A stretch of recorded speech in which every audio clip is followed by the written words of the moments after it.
আসসালামু আলাইকুম। আজকে রাজনীতি নিয়ে কিছু কথা বলি। রাজনীতিকে যারা পেশা হিসেবে নেছে তাদের জাহান্নামে যাওয়ার সম্ভাবনা খুবই বেশি। তবে যারা পার্ট টাইম হিসেবে রাজনীতি করে, মানে অন্য কাজের পাশাপাশি বা চাকরির পাশাপাশি, তাদের বেলায় ঠিক আছে।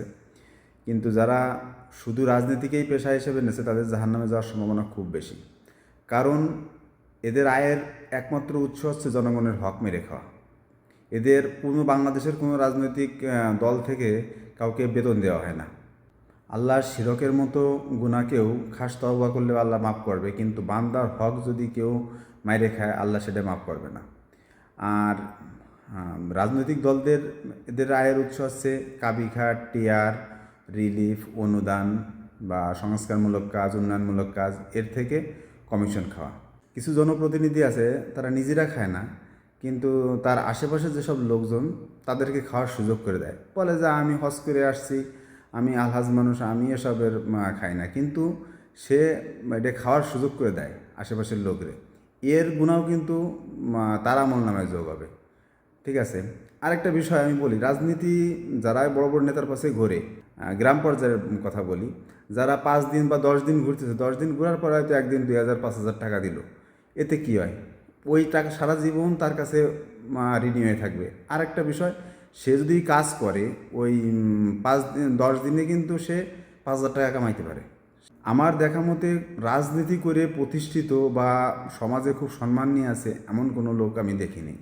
ঠিক আছে। রাজনীতি আসলেই একটা, মনে করেন, দল ক্ষমতায় থাকলে পারা সে খুব সম্মানী, তারে খুব করে। আর দল থেকে, ক্ষমতা থেকে চলে গেলে এই যে বর্তমান আওয়ামী লীগের অবস্থা, দেশ ছেড়ে সব বড় বড় নেতা কোথারা পালাইছে। আর কিছু কিছু লোক তো আবার বিএনপি জামাতে ঢোকার জন্য দরজা খুঁজতেছে। সবচেয়ে বড় ভয়ঙ্কর বিষয় হচ্ছে সূরা হুদ আয়াত 92। আল্লাহ বলছেন যে কাল কিয়ামতের ময়দানে প্রতিটা বান্দাকে তার নেতা সহ ডাকা হবে। নেতা যদি জাহান্নামে যায় সেও জাহান্নামী হবে।